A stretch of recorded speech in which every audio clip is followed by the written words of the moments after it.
दोस्तों, क्या आपको मालूम है जो चाय आप रोजाना पीते हैं उसकी चाय पत्ती बनती कैसे है? जी हाँ दोस्तों, चाय पत्ती कैसे बनती है अगर नहीं मालूम तो वीडियो से चिपक कर बैठ जाइए। आज के वीडियो में हम पूरी डिटेल बताएंगे। अगर आप भी हमारी तरह चाय लवर है तो फटाफट वीडियो को लाइक कर दीजिए, क्योंकि जिस चाय को बेचकर मोदी जी प्रधानमंत्री बन गए वो चाय आखिर बनती कैसे है। लेकिन फिर भी केवल 5% ऐसे लोग हैं जिन्हें मालूम है कि चाय की पत्ती कैसे बनती है। इसके अलावा लोग केवल चाय के दीवाने हैं, लेकिन उन्हें इसका इतिहास भूगोल कुछ भी नहीं मालूम। और अगर आप भी उन्हीं में से एक है तो चिंता मत करो, क्योंकि आज आपको चाय की पत्ती के बारे में हर एक जानकारी मिलने वाली है। दोस्तों, चाय की पत्ती बनाने के लिए सबसे पहले तो उसकी प्लांटिंग की जाती है, जिसके लिए नर्सरी में लाए गए क्वालिटी के चाय के छोटे छोटे पौधों को एक बड़ी सी प्लांटिंग मशीन की मदद से बोया जाता है। और आप देख रहे हैं ये मशीन कितनी तेजी से पौधों को जमीन पर लगा रही है, और ये पूरा काम ऑटोमेटिक तरीके से चलता रहता है। जिसके बाद जब चाय के पौधे बढ़ने लगते हैं और इनके साथ साथ खरपतवार भी आएंगे, इन खरपतवार का खात्मा भी इस मशीन के द्वारा दिया जाता है। और दोस्तों, जब पौधे बड़े हो रहे हैं तो कीट रस चूसक इस पर धावा बोल देते हैं और पौधों को खराब करने लग जाते हैं। इसीलिए इनका खात्मा करना बहुत जरूरी है, जिसके लिए पेस्टिसाइड्स का छिड़काव किया जाता है। दोस्तों, पेस्टिसाइड्स का मतलब कीटनाशक होता है जो इन कीड़ों को हटा देते हैं। दोस्तों, आपको बता दें, काली चाय जिसका भारत में सबसे ज्यादा इस्तेमाल किया जाता है, उसका उत्पादन और कहीं नहीं बल्कि हमारे भारत, श्रीलंका और बांग्लादेश जैसे देशों में होता है। हालांकि चाय की खेती के लिए उष्णकटिबंधीय जलवायु वाले क्षेत्र सबसे ज्यादा बेहतर माने जाते हैं। इसीलिए भारत में खास तौर पर असम, पश्चिम बंगाल, तमिलनाडु और केरल जैसे राज्यों में चाय की खेती ज्यादा होती है। इतना ही नहीं, आप ये जानकर हैरान हो जाएंगे कि भारत की 95% चाय यहीं पर उगाई जाती है। यानी हमारे भारत को चाय के लिए किसी दूसरे देश पर डिपेंड नहीं होना पड़ता।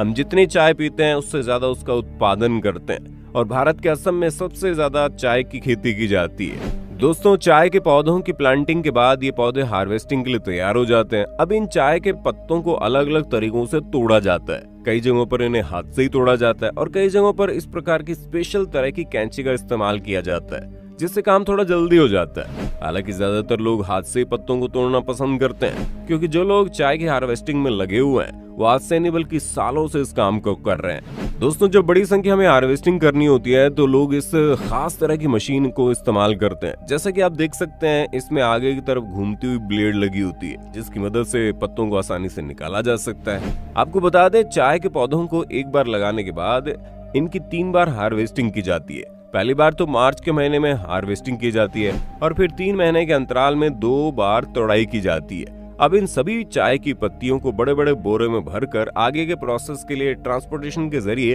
फैक्ट्रियों में भेज दिया जाता है। यहाँ पर लाने के बाद इन चाय की पत्तियों को यहाँ पर बनी जाली के ऊपर डाल दिया जाता है और वहीं पर आगे का प्रोसेस शुरू हो जाता है, जिसके लिए पहले तो इन पत्तों को अच्छी तरह से फैला दिया जाता है और इसके नीचे से ब्लोअर के द्वारा गर्म हवा को पास कराया जाता है, जिससे पत्तियों की नमी 50% तक कम हो जाती है, जिससे चाय की खुशबू और ज्यादा उभर कर आती है।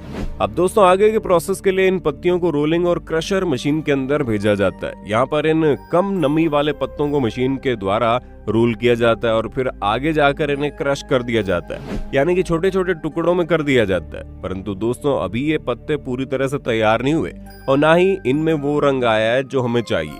इसलिए इन छोटे छोटे क्रश किए गए पत्तों को ऑक्सीडेशन प्रोसेस से गुजारा जाता है, जिसके लिए इन्हें खास कैरेट्स में भरकर नीचे लगे पाइप को ऑक्सीजन गैस वाले सिलेंडर से जोड़ दिया जाता है। जिसके बाद चाय पत्ती और ऑक्सीजन गैस के आपस में रिएक्शन के कारण इसका कलर धीरे धीरे काला होने लगता है और ये प्रोसेस चाय को एक अच्छी और कड़कदार चाय बनाती है।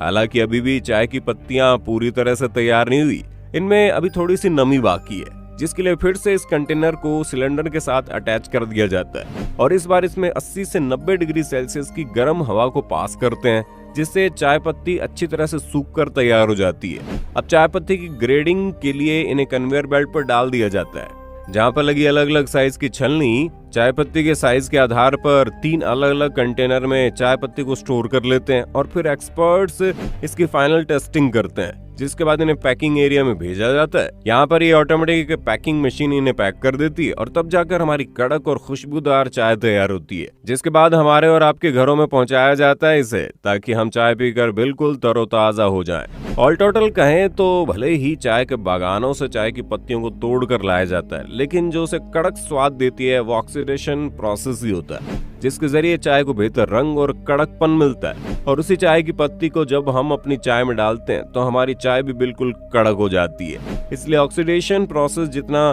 बेहतर होगा, चाय भी उतनी बेहतर बनेगी। अब दोस्तों कमेंट में बताना ना भूलें, आप दिन में कितनी बार चाय पीना पसंद करते हैं।